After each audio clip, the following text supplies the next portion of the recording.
Bahçemde ayaz var, içim üşüyor. Ne kuş öter artık, ne gün doğuyor. Adını anınca bahar başlıyor.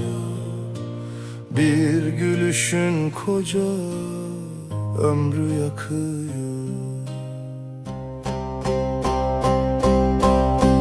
Sen hem yaramsın hem ilacım, hem gecemsin hem sabahım. Sensiz dünya dar ağacım, varlığın tek sığınağımsın.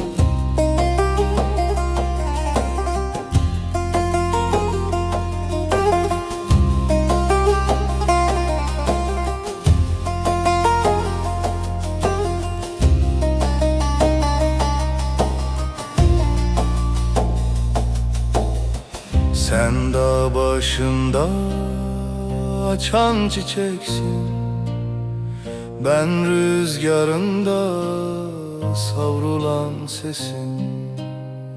Bir yanım derttir, bir yanım sensin. Yokluğun içinde derin bir resim.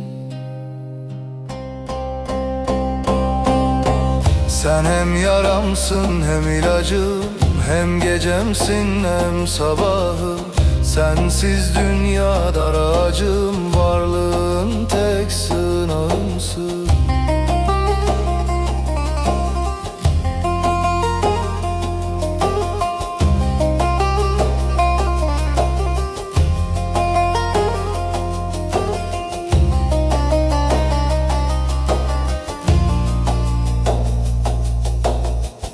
Yıldızlar düşer gözlerinden, gece adını fısıldar rüzgara.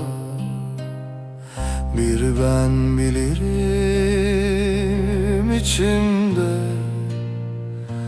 nasıl kanıyor yaralarım.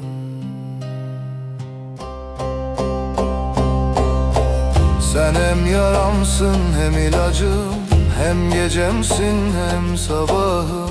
Sensiz dünya dar ağacım, varlığın tek sığınağımsın.